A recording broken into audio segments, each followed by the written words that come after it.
What's up, nerds? Today, we talking about a subject for a specific class that I, Kieran, didn't even take. But luckily, our amazing editor and writer slash producer. So, here's the video. The economy. It's the economy, stupid. But what really is it? To sum up everything, the economy is how people make choices based. Things don't just grow on trees. Well, unless they're apples or something. But even apples have a limited number of them. If everything was an unlimited supply, we wouldn't even care. So if you're watching this in a post-scarcity society, please contact us. Although all of this is extremely complicated, we can simplify it down with assumptions. You may be wondering about micro versus macro and all of this. But of course, macro is the better because it's the big picture, and the micro is not so grand. Anyways, let's be on with this. Let's talk about opportunity costs. What you give up to get something else. You are all watching this video right now, but you could stand up and go rob a bank. Maybe you are, I'm not judging. That's one of practicality infinite costs for you watching this video right now. The PPC shows us this for basically anything, but I won't bore you with it.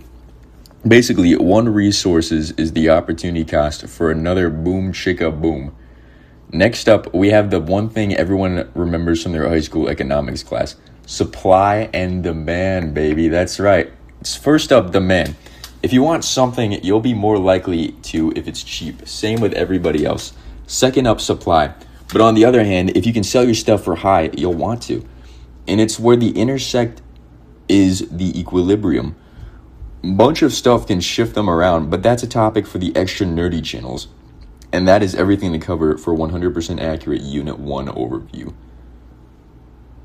All right, next up, we're talking about how the heck do we measure the economy? Well, duh, GDP. It's pretty disgusting, but no violence and not a service. Gross domestic product, best way, in my opinion. Add all your consumers, investment, government spending, then net exports, and boom, GDP.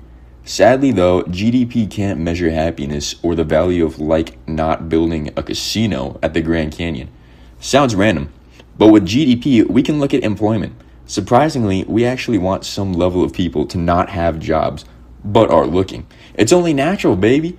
People get fired and quit for reasons, but it allows there to actually be people to hire.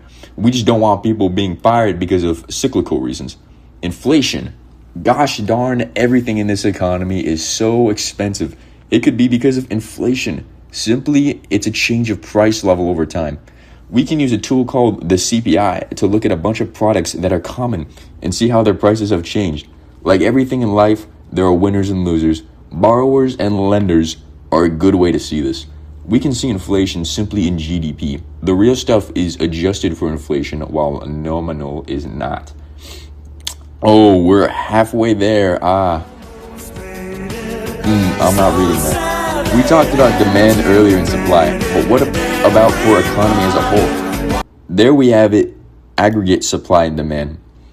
Might notice that we have an undefined sloping part of this, but them silly economicists aren't mathematicians. So now the government wants to fix the economy to bring back to equilibrium. There is fiscal policy. Change them taxes, spend more, and change them aggregate demand back to full employment.